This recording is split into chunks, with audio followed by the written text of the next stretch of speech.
Hello everyone, my name is Gaurav Rao. I am your mathematics mentor welcoming you all to Adda 24/7 School. तो बच्चों, जैसा कि आप सभी लोग जानते हो, परम्यूटेशन एंड कॉम्बिनेशन जो बहुत बच्चों को डराता है ये टॉपिक, हम उसको डिटेल में बिल्कुल इजी भाषा में ऑलरेडी सीख चुके हैं और कंसेप्ट्स के साथ साथ हमने 7.1 को भी कवर कर लिया था। आज इस वीडियो में हम कवर करने वाले हैं 7.2 और 7.3 एक्सरसाइज। 7.2 एक्सरसाइज आपका फैक्टोरियल नोटेशन के बारे में आपको बताती है, तो इस पर हम क्वेश्चंस करने वाले हैं। और 7.3 इज ऑल अबाउट परम्यूटेशंस, जिसमें हम नंबर ऑफ परम्यूटेशंस काउंट करते हैं। ढेर सारे क्वेश्चंस करेंगे जिससे आपको परम्यूटेशंस एकदम क्लियर हो जाएगा। ठीक है, तो आपको एनपीआर और एनसीआर के कंसेप्ट्स याद होंगे। आई होप आप अभी तक ये नहीं भूले हैं। फंडामेंटल प्रिंसिपल ऑफ काउंटिंग भी याद होगा और मैं आपको बता चुका हूं कब आपको मल्टीप्लिकेशन प्रिंसिपल का यूज करना है और कब आपको बेटा एडिशन प्रिंसिपल का यूज करना है। तो quick reminder, quick recap, addition principle का यूज जब करते हैं जब both event can not occur at once. जब दो या दो से ज़्यादा जो भी इवेंट हैं they can't occur at once, कि एक साथ काम ना हो सके। ये या तो ये वाला काम होगा या ये वाला काम होगा। हमने वो कार्ड्स वाले क्वेश्चन में भी देखा था। मल्टीप्लिकेशन प्रिंसिपल का जब both event occurs at once, both events occur at once. और बेटा मैं यहाँ पे बोथ की बात कर रहा हूँ, 2, 3, 4, 5 जितने भी इवेंट हो, सबके बारे में यही लागू रहेगा। अगर वो एक साथ हो सकते हैं सारे इवेंट्स, तो बेटा आप जान रहे हो आप मल्टीप्लिकेशन प्रिंसिपल का यूज करोगे, और वो सारे एक साथ नहीं हो सकते तो आप एडिशन प्रिंसिपल का यूज करने वाले हो। चलिए अब हम शुरू करते हैं हमारी एक्सरसाइज नंबर 7.2। तो 7.2 का पहले क्वेश्चन का पहला पार्ट आपको कह रहा है इवेलुएट करना 8 फैक्टोरियल। 8 फैक्टोरियल आप बच्चों जानते हो क्या होगा? 8 फैक्टोरियल, n फैक्टोरियल मतलब product of first n natural number. 8 factorial मतलब product of first 8 natural number. 8 into 7 into 6 into 5 into 4 into 3 into 2 into 1। इसको सॉल्व कर देना। 56 इंटू 30 इंटू 12 इंटू 2। ठीक है, मैं इसको सिंप्लीफाई 56 इंटू 30 इंटू 24, 56 इंटू 720। तो ये कैलकुलेशन आप लोग अब कर सकते हो। ये कैलकुलेशन बेटा सिंपल है, ये कैलकुलेशन आप लोग कर सकते हो। नेक्स्ट है 4 फैक्टोरियल माइनस 3 फैक्टोरियल। 4 फैक्टोरियल आप जानते हो 4 into 3 into 2 into 1, minus 3 factorial 3 into 2 into 1। 4 3 जा 12 2 जा 24 माइनस 6, ये आया 18। ठीक है बेटा, इस तरीके से कर सकते हो। तो आपके 8 फैक्टोरियल और 4 फैक्टोरियल माइनस 3 फैक्टोरियल आपका क्लियर हुआ। अच्छा, 4 फैक्टोरियल 3 फैक्टोरियल को कुछ इस तरीके से भी कर सकते हो। 4 फैक्टोरियल को लिख लो 4 into 3 factorial minus 3 factorial. 3 factorial common ले लेना, तो क्या आएगा 4 माइनस 1, मतलब क्या आएगा 3 फैक्टोरियल यानी 6 और 4 माइनस 1 3, 18। इस तरीके से भी फैक्टोरियल को कॉमन लेके ये भी कर सकते हो। तो किसी भी प्रकार का फैक्टोरियल आ जाए आपके क्वेश्चन में, आपको आंसर निकालना आ गया है। बहुत आसान। चलिए सेकंड क्वेश्चन ये कह रहा है कि क्या 3 फैक्टोरियल प्लस 4 फैक्टोरियल जो है ये 7 फैक्टोरियल के बराबर है क्या? तो मैं दोनों को सेपरेट कैलकुलेट करता हूँ। लेफ्ट हैंड साइड क्या है? 3 factorial plus 4 factorial. 3 factorial 3 into 2 into 1 plus 4 factorial 4 into 3 into 2 into 1। 3 2 जा 6 प्लस 4 3 जा 12 2 जा 24 यानी 30। ठीक है, राइट हैंड साइड क्या कह रही है बेटा? 7 फैक्टोरियल। 7 फैक्टोरियल क्या होगा? 7 into 6 into 5 into 4 into 3 into 2 into 1। तो मेरे को पता चल गया ये 30 तो नहीं आ रहा। कैलकुलेशन भी करके देखोगे तो ये 30 तो नहीं आ रहा। तो मैं लिख सकता हूं कि left hand side is not equal to right hand side.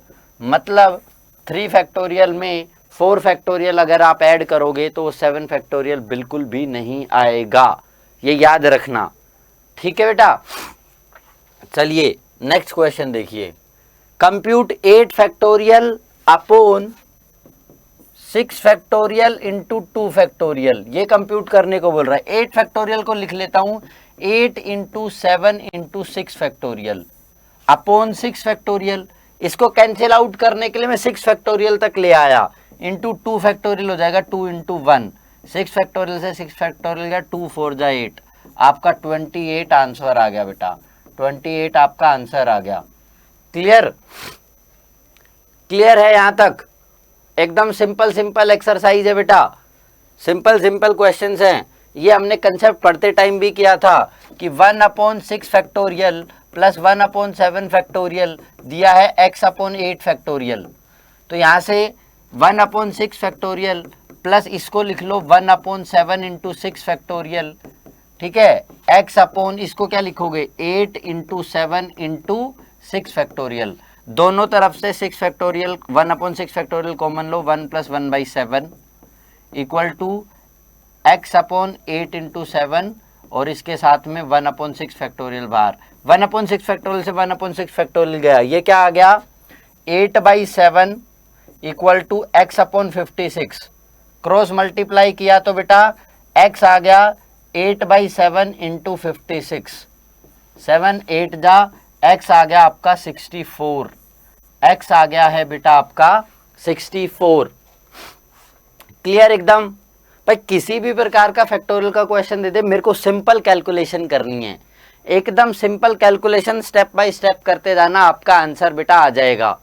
Clear? Next देखो, इवेलुएट, ये कह रहा है n factorial upon n minus r factorial को कैलकुलेट करने को बोल रहा है।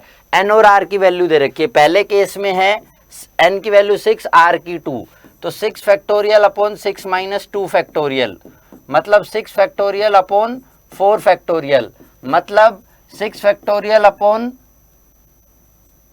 अच्छा इस 6 फैक्टोरियल को मैं क्या लिख लेता हूं, 6 फैक्टोरियल को लिख लेता हूं बेटा 6 into 5 into 4 factorial upon 4 factorial, 4 factorial से 4 फैक्टोरियल गया, ये आ गया 30। दूसरे पार्ट में n की वैल्यू है 9 फैक्टोरियल, r की वैल्यू 5, 9 माइनस 5 फैक्टोरियल, क्या आएगा 9 into 8 into 7 into 6 into 5 into 4 factorial, नीचे 4 फैक्टोरियल है, 4 फैक्टोरियल से 4 फैक्टोरियल, इसको मल्टीप्लाई कर लेना, ये तुम्हारा आ जाएगा बेटा इसका आंसर, ये तुम्हारा इसको multiply 72 into 7 into 30, 72 into 210, simple ये मल्टीप्लाई करोगे आपका आंसर आ जाएगा, आपका आंसर आ जाएगा बेटा। क्लियर है? तो ये थी आपकी 7.2 एक्सरसाइज, एकदम सिंपल, 5-7 मिनट में हमने पूरी की पूरी कर भी ली है, ठीक है, एकदम सिंपल है। फैक्टोरियल निकालना आ गया, अब इस फैक्टोरियल निकालने वाले कंसेप्ट को सीखेंगे अपन जाके परम्यूटेशन, मतलब इसका यूज करेंगे अपन परम्यूटेशंस में जाके। तो अब आते हैं 7.3 एक्सरसाइज पर, ये शुरू हो गई आपकी 7.3 बच्चों, ठीक है, यहां से शुरू हो गई हमारी 7.3। अब ध्यान से करना, इसमें पहले आराम से क्वेश्चन को पढ़ना समझना फिर आगे बढ़ना। क्या कह रहा है, how many 3 digit number, 3 digit number है can be formed by using the digits 1 to 9, 1 to 9 का आपने यूज करना है, if no digit is repeated, कोई डिजिट बेटा रिपीट भी नहीं करनी है।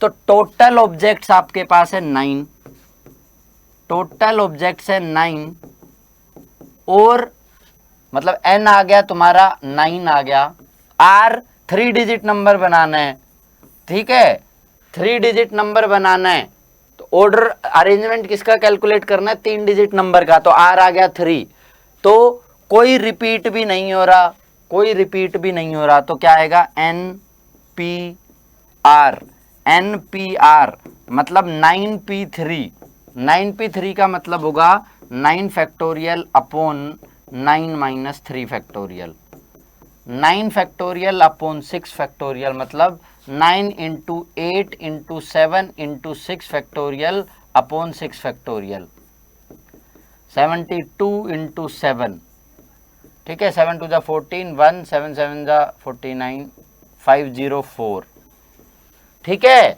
ये बेटा तुम्हारे सामने इसका आंसर आ गया 9 factorial upon 6 factorial. Total 9 number थे, टोटल 10 मत कर देना बेटा, 0 से 9 नहीं बोल रहा, 1 से 9 बोल रहा है। और 9 में से 3 डिजिट नंबर बनाना था तो 9p3 करना था। 9p taken 3 eight a time, 9p3। Clear? बोलो एकदम क्लियर हुआ ये क्वेश्चन? चलिए परम्यूटेशन का यूज करके क्वेश्चन आ गया। नेक्स्ट देखिए, how many 4 digit numbers are there with no digit repeated? With no digit repeated, आप जानते हो हर एक नंबर बनता है बेटा 0 1 2 3 4 5 6 7 8 और 9, ठीक है, ये टोटल। तो n यहां पे तुम्हारा हो जाता है 10। लेकिन अब एक बात बहुत ध्यान से सुनना बेटा, 4 डिजिट नंबर अगर मेरे को बनाना है, 4 डिजिट नंबर अगर मेरे को बनाना है तो यहां पे 0 नहीं हो सकता, अदरवाइज तो ये 3 डिजिट नंबर हो गया। फर्स्ट वाले के पास 0 नहीं हो सकता, फर्स्ट वाले के पास 0 नहीं हो सकता, तो यहां पर आपके पास फिल करने के लिए केवल 9 चॉइसेस बची 10 में से। पहले वाले में फिल करने के लिए आपके पास केवल 9 चॉइसेस बची। इस बात को ध्यान में बिठा लो भाई, पहला यहां पर अगर 0 लगा दिया तुमने तो ये 3 डिजिट नंबर बचेगा ना, और ये पूछ रहा है 4 डिजिट नंबर, तो इसकी तो 9 चॉइसेस होगी। अब थोड़ी देर के लिए इसको बुला दो। अब तुम्हारे पास क्या है, 10 चॉइसेस हैं बाकी तीनों को फिल करने के लिए। 10 चॉइसेस हैं बाकी तीनों को फिल करने के लिए, बोलो, बट कोई डिजिट रिपीट नहीं हो रही, तो यहां पर एक डिजिट जो आ गई है वो यहां नहीं आएगी, तो यहां पर 9 चॉइसेस, यहां पर 8 और यहां पर 7, मतलब ये 3 डिजिट नंबर के लिए क्या हो गया 9p3, 9 में से 3, ये 3 डिजिट के लिए तो 9p3 हो गया, और उसके साथ साथ ये वाला इवेंट भी तो हो रहा है, तो इंटू 9, भाई साथ में ये वाला इवेंट भी एक साथ हो रहा है, तो मल्टीप्लिकेशन प्रिंसिपल 9 इंटू 9p3। और पिछले ही क्वेश्चन में 9p3 निकाला है तुमने, 504 आया था, पिछले ही क्वेश्चन में 9p3 आपने निकाला है, तो 9 इंटू 504, ये आ गया आपका आंसर। समझे बेटा? भाई इसको अगर बुलाओ तो 3 डिजिट नंबर 9 चॉइसेस, क्योंकि एक यहां पे फिल कर चुके, 10 में से 9 बचेंगी, तो ये तो यहां पे हो गया 9p3 क्योंकि रिपीट नहीं हो रहा, और इंटू 9 क्योंकि ये इवेंट भी इसके साथ साथ हो रहा है, ये इवेंट भी इसके साथ साथ हो रहा है। क्लियर? कंफ्यूजन मत रखना, कंफ्यूजन हो तो पूछ लेना, बहुत आसान है चैप्टर, और बच्चे खामखा इससे डरते हैं क्योंकि वो चीजों को फॉलो नहीं करते। कोई बच्चा हड़बड़ी में क्या कर देता कि 10 चॉइसेस है, 4 डिजिट का नंबर बनाना है, 10p4 कर देता, यहाँ पे गलत हो जाता, क्योंकि 10p4 में तो 0 वाली चॉइसेस भी तो आ गई ना बेटा, कि शुरू में आप 0 फिल कर दो, और 0 फिल कर दिया तो 4 डिजिट नंबर ही नहीं बचा, वो 3 डिजिट ही नंबर बच गया। चलिए नेक्स्ट पर आते हैं। How many 3 digit even numbers, 3 digit है और इवन नंबर बनाना है, can be made using digits 1 2 3 4 6 7, 1 2 3 4 6 7। जल्दबाजी में मत देख लेना कि यहाँ 5 नहीं है, जल्दबाजी में ये मिस मत कर देना कि यहाँ पे 5 नहीं है, तो n आ गया तुम्हारे पास 1 2 3 4 5 6, n आ गया 6। If no digit is repeated, repeat भी नहीं होना। अब आपको 3 डिजिट इवन नंबर बनाना है, इवन बनाने के लिए यहां पे इवन आना पड़ेगा, यूनिट प्लेस पर इवन आना पड़ेगा। यहां पर चॉइसेस क्या क्या हो सकती है मेरी, 2 एक चॉइस हो सकता है, 4 एक चॉइस हो सकता है, 6 हो सकता है, मतलब यहां पे तो हो गई 3 चॉइसेस, यहां पे हो गई बेटा 3 चॉइसेस। अब 3 चॉइसेस यहां पे एक फिल करने के बाद 5 चॉइस बचेंगी, 5 चॉइस में 2 डिजिट का नंबर बनाना है, रिपीट नहीं करना, तो 5p2 और उसके साथ साथ ये इवेंट भी तो होगा into 3, 5p2 into 3, 5p2 into 3 बेटा, तो ये क्या आ जाएगा 5 factorial upon 5 minus 2, 3 factorial into 3, मतलब 5 into 4 into 3 factorial upon 3 factorial into 3, 3 factorial से 3 फैक्टोरियल गया 60।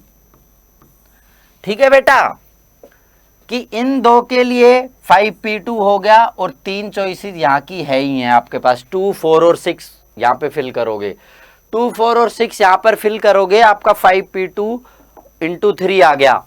क्लियर, 5p2 इंटू 3 आ गया, क्योंकि 5 में से 2 डिजिट का नंबर ये और यहां पर 3 चॉइसेस, ये याद रखना भैया। ऐसे जैसे ही सोचने लगोगे तुम्हारे आंसर आने लगेंगे बेटा। चलें नेक्स्ट क्वेश्चन पर चलें, नेक्स्ट क्वेश्चन पर चलें बेटा। चलिए, find the number of 4 digit numbers, 4 digit है, 4 डिजिट है, 1, 2, 3 और 4, यूजिंग द डिजिट्स 1, 2, 3, 4, 5, n हो गया तुम्हारे पास 5, if no digit is repeated. तो पहला तो है कि 5 में से 4 डिजिट का नंबर बनाना है, 5 में से 4 डिजिट का नंबर बनाना है, तो 5p4, 5 फैक्टोरियल अपॉन 5 माइनस 4 का फैक्टोरियल, मतलब 1 फैक्टोरियल तो ये 1 ही हो गया, 5 फैक्टोरियल, ये आपका आंसर आ गया। 5 इंटू 4 इंटू 3 इंटू 2 इंटू 1, 20, 60, 120, 120। ठीक है बेटा, तो ये 120 तुम्हारा आंसर आ गया। इसके बाद कह रहा है कि how many of these will be even, अगर इस नंबर को इवन बनाना है बेटा, ये तो फर्स्ट पार्ट हो गया। सेकंड पार्ट इसी में कह रहा है कि कितने इवन होंगे। इवन बनाना है तो यहां पर इवन होना लग पड़ेगा, यहां पर इवन होने के लिए आपके पास चॉइसेस है 2 और 4, मतलब 2 चॉइसेस, इसके पास आपकी 2 चॉइसेस आ गई। बचे हुए 3 के लिए अब कोई नंबर रिपीट नहीं हो रहा, तो 4 चॉइसेस और 3 डिजिट का नंबर, यानी 4p3, 4 चॉइसेस 3 डिजिट का नंबर 4p3 और इनटू में आपका 2 चॉइसेस, क्योंकि ये दोनों इवेंट एक साथ भी तो हो रहे हैं, क्योंकि ये दोनों इवेंट एक साथ भी तो हो रहे हैं। यहां से क्या आएगा, 4 फैक्टोरियल अपॉन 4 माइनस 3, 1 का फैक्टोरियल तो 1 ही हो जाएगा, इंटू 2, माने 4 इंटू 3 इंटू 2 इंटू 1 इंटू ये वाला 2, 4 3 जा 12, 2 जा 24, 2 जा 48, 48, ये आपका आंसर हो गया। क्लियर, ये आपका आंसर हो गया है। क्लियर है बेटा, बोलो, एकदम एकदम क्लियर है। चलिए नेक्स्ट क्वेश्चन पर बढ़ जाते हैं। From a committee of 8 person, 8 total आपके पास चॉइसेस है 8, how many ways can we choose a chairman and a vice chairman assuming 1 person can not hold more than 1 post. एक आदमी 2 पोस्ट नहीं ले सकता, मतलब रिपीटिशन नहीं होगा, मतलब रिपीटिशन नहीं होगा। चूज कौन कौन करना है आपको, एक चेयरमैन चूज करना है, एक वाइस चेयरमैन चूज करना है, एक चेयरमैन चूज करना है, एक वाइस चेयरमैन चूज करना है। मतलब बेटा आपको क्या करना है, आर की वैल्यू 2 दे दी, आर की वैल्यू 2 दे दी, ठीक है। तो मतलब क्या चूज करने का क्या हो जाएगा, 8p2, 8 factorial upon 8 minus 2 factorial equal to 8 factorial upon 6 factorial, 8 into 7 into 6 factorial upon 6 factorial, 6 factorial से 6 फैक्टोरियल गया 56, 56। ठीक है ना बेटा, 8 लोगों में से 2 लोग चूज करने थे, मैथमेटिकल टर्म्स में 8 में से 2 चूज करने थे और एक आदमी को 2 पोजीशन नहीं देनी, एक आदमी को 2 पोजीशन नहीं देनी, और 8 में से 2, अब कितने वेज में सेलेक्ट कर सकते हैं भाई, 8 पहला सेलेक्ट कर सकते हैं, फिर पहले को चेयरमैन बना सकते हैं, दूसरे को वाइस चेयरमैन, पहले को वाइस चेयरमैन, दूसरे को चेयरमैन, ऐसे ही तीसरा चौथा पांचवा, तो 56 वेज में हम सेलेक्ट कर सकते हैं। ठीक है, 56 वेज में। और ये मत बोलना कि सर इसमें कॉम्बिनेशन क्यों नहीं लगाया, भाई ये कह रहे in how many veg, in how many veg. ठीक है, क्लियर है। चलिए नेक्स्ट क्वेश्चन है कि n-1 p3 रेशो np4 ये आपको दिया 1/9, 1/9। तो मैंने रेशियो को इस फॉर्म में लिख लिया बेटा, रेशियो को इस फॉर्म में लिख लिया। अब इसको सिंप्लीफाई करना शुरू करूं, n-1 factorial upon n-1 NPR minus r का factorial upon NP4 n factorial upon n-4 का फैक्टोरियल इक्वल टू 1/9। यहाँ से क्या आएगा बेटा, n-1 का फैक्टोरियल अपॉन n-4 का फैक्टोरियल, इसको ऊपर लेके गया मैं तो n-4 का factorial upon n factorial equal to 1/9। n-4 factorial से n-4 फैक्टोरियल गया, क्या बचेगा, ऊपर बचा n-1 फैक्टोरियल, नीचे n फैक्टोरियल को क्या लिख लूँ, n into n-1 factorial equal to 1/9। n-1 factorial से n-1 फैक्टोरियल गया, क्रॉस मल्टीप्लाई कर दो, n आ गया तुम्हारा 9। ये हो गया तुम्हारा आंसर, n आ गया बेटा आपका 9, n9 आ गया, n9 आ गया, ये हो गया आपका आंसर। क्लियर, सिंपल, कुछ भी नहीं किया, सिंप्लीफाई करते हुए चला गया, बस सिंप्लीफाई करते हुए चला गया, मेरा n9 आंसर आ गया। क्लियर है, बहुत बढ़िया। नेक्स्ट क्वेश्चन, दो पार्ट है, पहला पार्ट देखो, 5PR equal to twice of 6PR minus 1, आपको r की वैल्यू कैलकुलेट करनी है। 5PR का मतलब क्या हुआ, 5 फैक्टोरियल अपॉन 5 माइनस r का factorial equal to 2 twice of 6PR minus 1, twice of 6 factorial upon 6 minus r, minus करोगे तो ये +1 हो जाएगा इसका फैक्टोरियल। मतलब बेटा क्या कर सकता हूं मैं इसको, 5 फैक्टोरियल अपॉन 5 माइनस r का फैक्टोरियल इक्वल टू 2 इंटू 6 को क्या लिख लूं, 6 फैक्टोरियल को 6 इंटू 5 फैक्टोरियल अपॉन ये क्या बन गया 7 माइनस r का फैक्टोरियल। ये 5 फैक्टोरियल से 5 फैक्टोरियल चला गया, ये 5 फैक्टोरियल से 5 फैक्टोरियल चला गया, तो यहाँ से क्या आया बेटा आपका, यहाँ से क्या आया कि 7 माइनस r का फैक्टोरियल, क्रॉस मल्टीप्लाई कर लिया, अपॉन 5 माइनस r का फैक्टोरियल इक्वल टू 12। अब इसको सोल्व करने लगा तो 7 माइनस r को क्या लिख लूँ, 7 माइनस r, फिर 7 माइनस r माइनस 1 मतलब 6 माइनस r और 5 minus r factorial upon 5 minus r factorial equal to 12।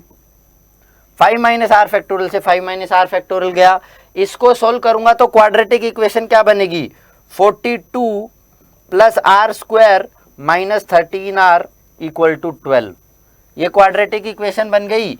इस क्वाड्रेटिक इक्वेशन को सोल्व करने लगेंगे, क्या आएगा, r स्क्वायर माइनस 13r, ये 12 को इधर ले आया तो मतलब +30 इक्वल टू 0। सोल्व करो फैक्टराइजेशन से, minus 10r minus 3r plus 30 equal to 0, r into r minus 10 minus 3 into r minus 10 equal to 0। r की एक वैल्यू आई 3, r की एक वैल्यू आई 10। जो r की वैल्यू 10 है ये नॉट पॉसिबल है, ये पॉसिबल नहीं है। क्यों नहीं है पॉसिबल, 5PR का मतलब ही है r जो है वो greater than equal to 0 less than equal to 5 होगा, तो ये तो हो नहीं सकता। तो r की वैल्यू आ गई 3, r की वैल्यू आ गई आपकी 3। क्लियर, एकदम सिंपल। r 10 इसलिए नहीं हो सकता, 5PR में r बेटा कभी भी n से बड़ा नहीं होगा, और n यहाँ पे तुम्हारा 5 है तो इससे बड़ा नहीं होगा, इससे बड़ा तो r हो ही नहीं सकता। तुम बोलोगे सर इधर से, तो वो भी देख लो, 10 फिर भी नहीं हो सकता, ठीक है, और r तो कॉमन ही है। अगला पार्ट देखो, नेक्स्ट पार्ट क्वेश्चन का क्या है, 5PR equal to 6PR minus 1, ऐसा ही है, बस ये ट्वाइस हटा दिया।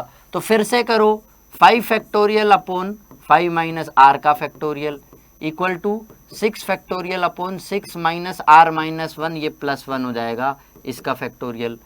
5 फैक्टोरियल अपॉन 5 माइनस r का फैक्टोरियल 6 को लिख लेता हूँ 6 into 5 factorial upon 7 minus r का फैक्टोरियल। 5 फैक्टोरियल से 5 फैक्टोरियल गया, इधर ले आया, क्रॉस मल्टीप्लाई किया, 7 minus r factorial upon 5 minus r factorial equal to 6।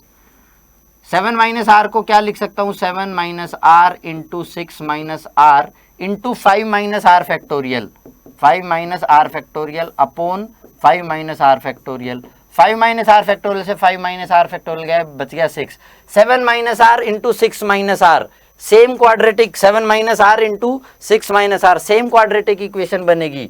Are square minus 13 R square minus 13 R plus 42 equal to 6, मतलब R square minus 13 R plus 36 equal to 0। R square minus factorise किया 9 और 4 में 13 को, simple. Are आ गया बेटा यहां से तुम्हारा 9 और आर आ गया 4। 9 पॉसिबल नहीं है, 9 जो है ये पॉसिबल नहीं है, तो आर की वैल्यू आपकी आ गई 4। 9 पॉसिबल नहीं है तो आर की वैल्यू आ गई आपके पास 4। 9 नॉट पॉसिबल है तो आर की वैल्यू आपके पास आ गई 4। क्लियर? 9 नॉट पॉसिबल, आर की वैल्यू आ गई 4। क्लियर? चलिए नेक्स्ट क्वेश्चन पर आ जाते हैं बेटा। नेक्स्ट क्वेश्चन पर आ जाते हैं। हाउ मेनी वर्ड्स विद और without meaning can be formed using all the letters of the word equation using each letter exactly once. एक ही बार यूज करना है, मतलब नो रेपिटेशन, कोई भी रेपिटेशन नहीं होगी। इक्वेशन में कितने वर्ड हैं, लेटर हैं, 1 2 3 4 5 6 7 8, एन हो गया 8, एन हो गया बेटा आपका 8। अब ये कह रहा है कि सारे के सारे लेटर्स को यूज करके कितने वर्ड्स बना पाओगे।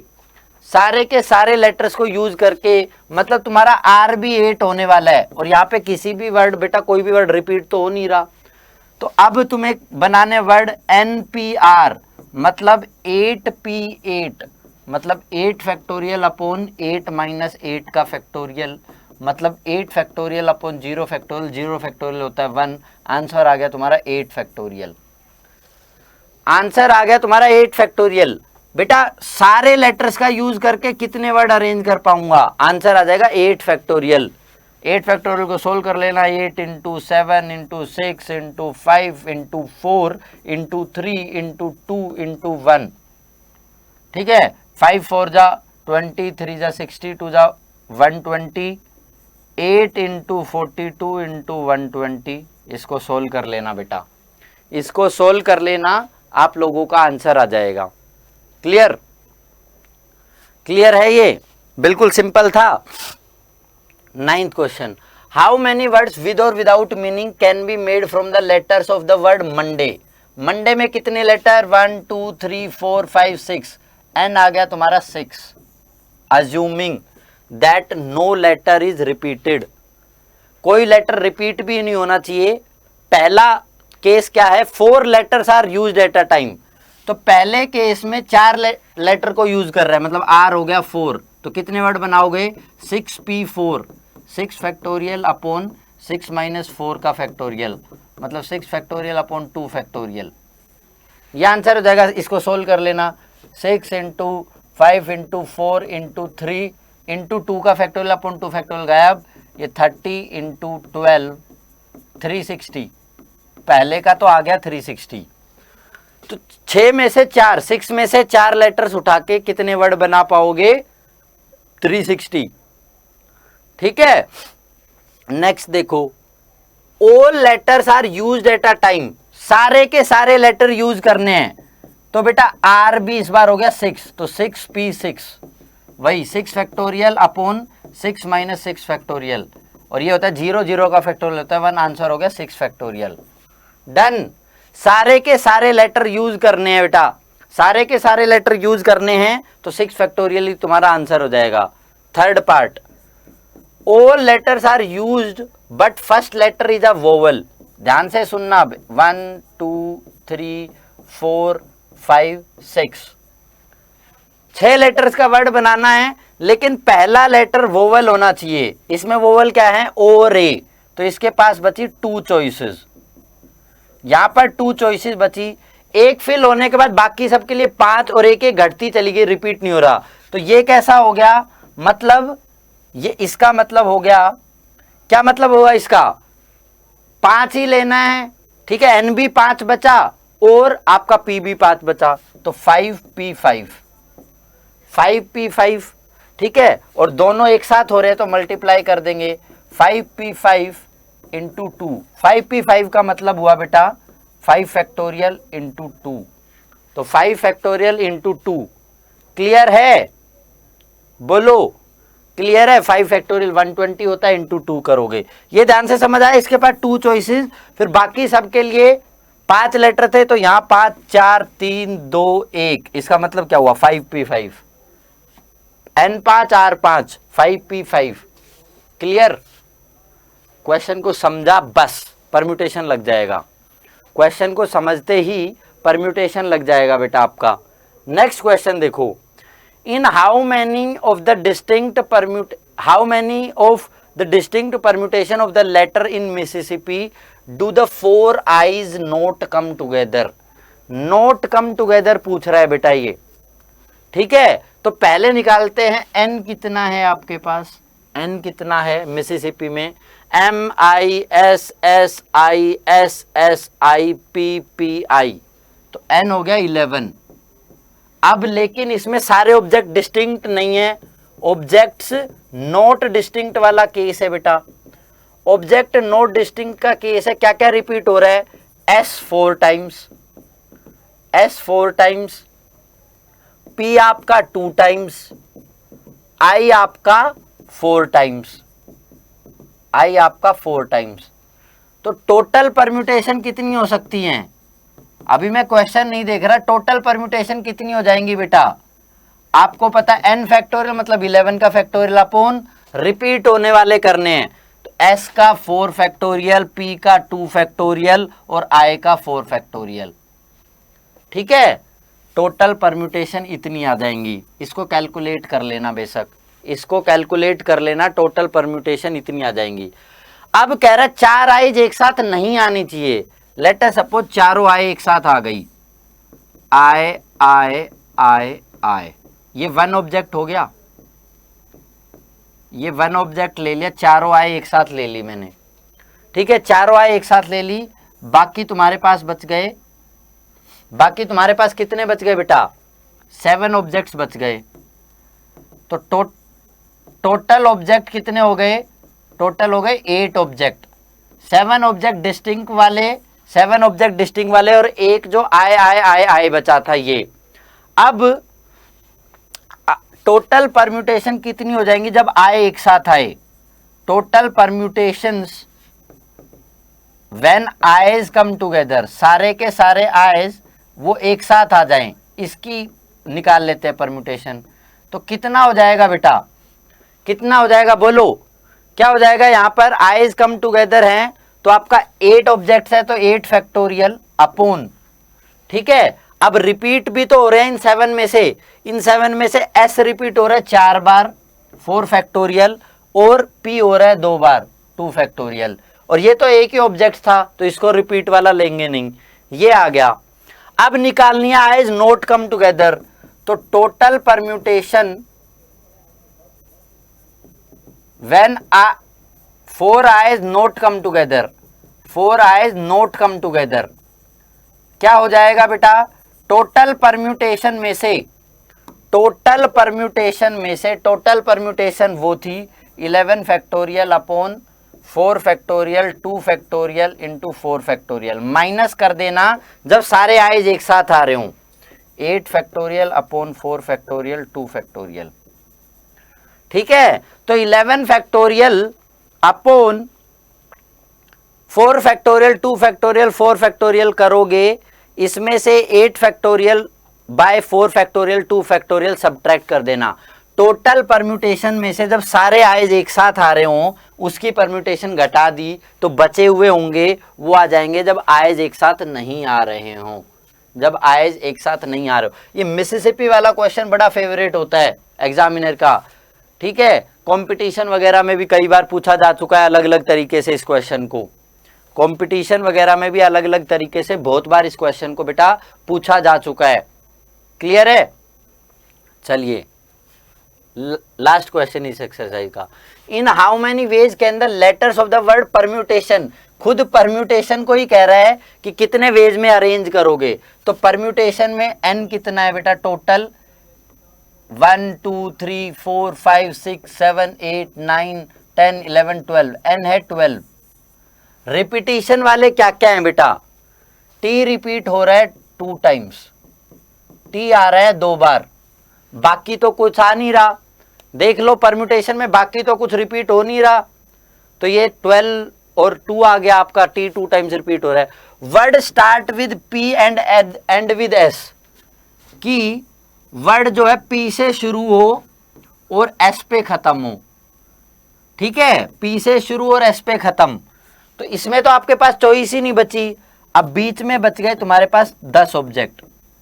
तो इन 10 को कितने वेज में अरेंज कर पाओगे, 10 फैक्टोरियल बाय एक टी रिपीट भी तो हो रहा है 2 फैक्टोरियल, पहला ये आ गया answer.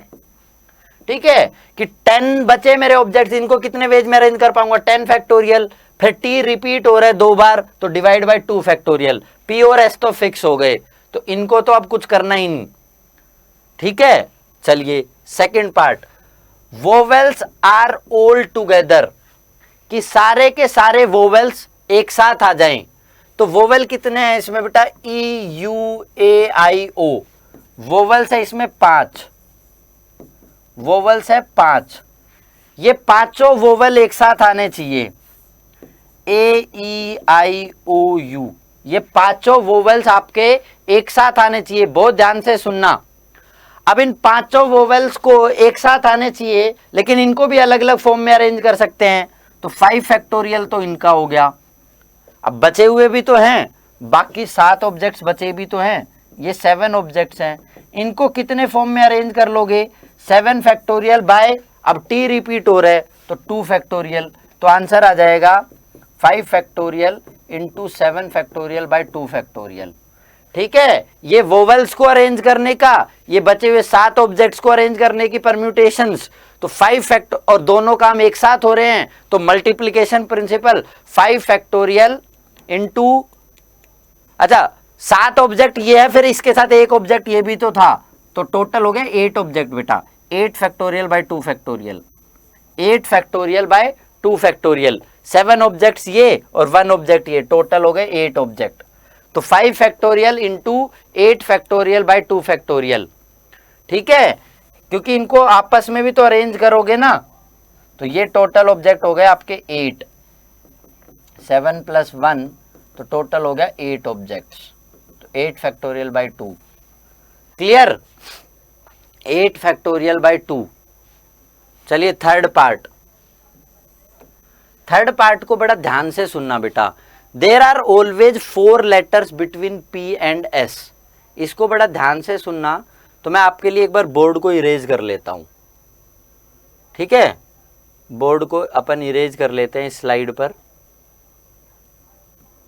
There are always 4 letters between P and S, कि ये P है और बेटा ये S है,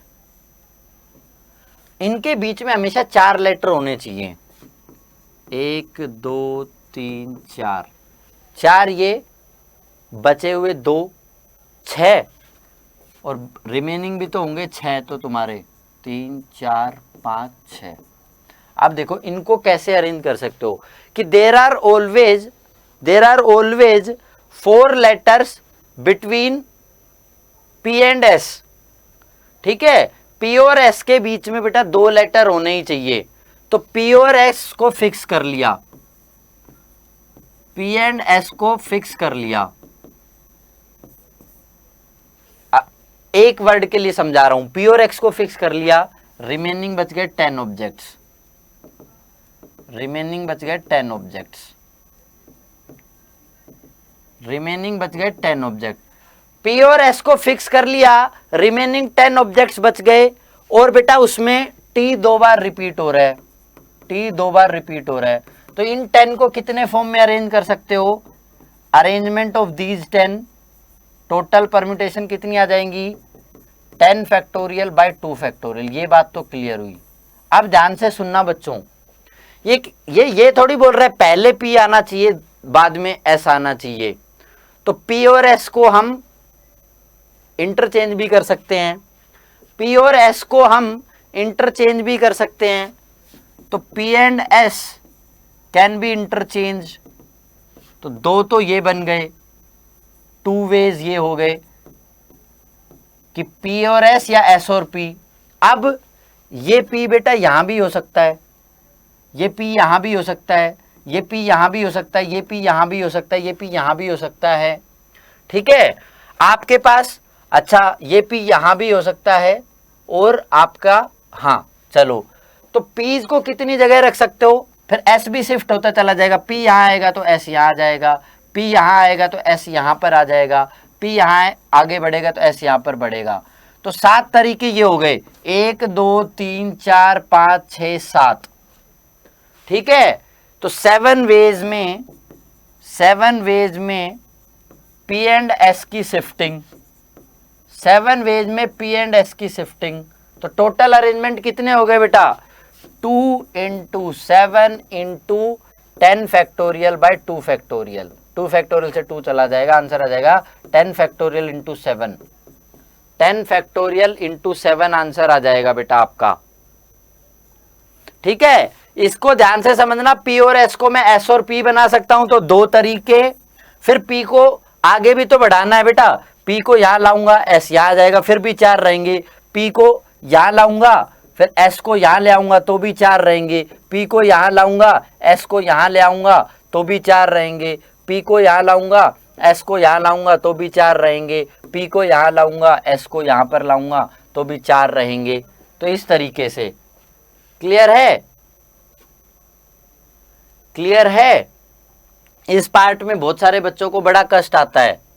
ठीक है, तो p और s को sp बनाने के 2 तरीके, 10 ऑब्जेक्ट को अरेंज करने का 10 फैक्टोरियल बाय 2 फैक्टोरियल, और बेटा p को शिफ्ट करके अलग अलग पोजीशन दे सकते हैं, 7 तरीके वो हो गए।